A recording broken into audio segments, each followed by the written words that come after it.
Kia ora. My name is Sarah Aiono and I'm the Managing Director and CEO of Longworth Education. Longworth Education is a professional development provider focused on supporting teachers from Year 1 to Year 8 to implement play pedagogy in their classrooms.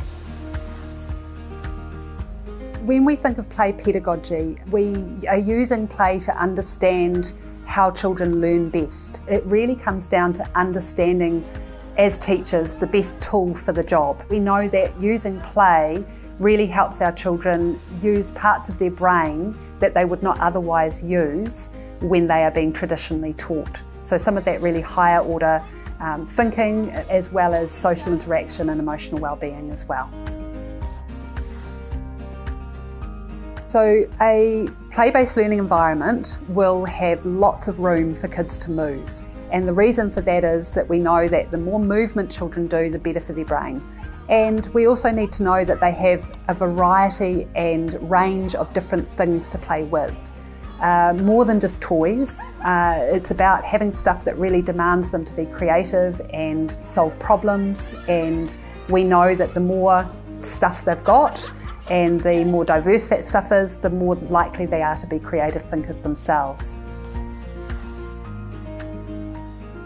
The teacher is really busy in a play-based classroom. Rather than the teacher stepping back and letting the children go for it, the teacher uses the process of notice, recognise and respond. They notice the learning in terms of the goals that the children have in their play, what the children are trying to achieve.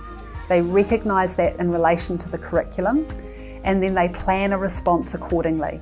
That response might be to explicitly teach them skills or knowledge that they see the children don't have. It might be to provide resourcing so that the play can continue, or not step in at all and see what happens as a result.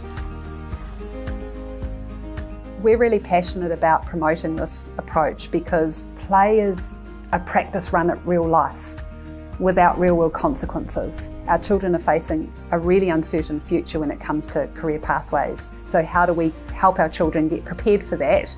We give them the opportunity to be flexible and creative. And we know that play is a really good curriculum, a good vehicle for teaching those skills. We also know too that for too long our traditional system has only recognised certain types of intelligence and certain types of creativity. And with an expanding understanding of neurodiversity in classrooms, what we do find is that those children with neurodiversity and those who maybe are impacted by trauma as well, really thrive in play-based classrooms because it allows them to explore their world in their way and their time. So play enables the diversity of intelligence to really come to light in the classroom and be celebrated.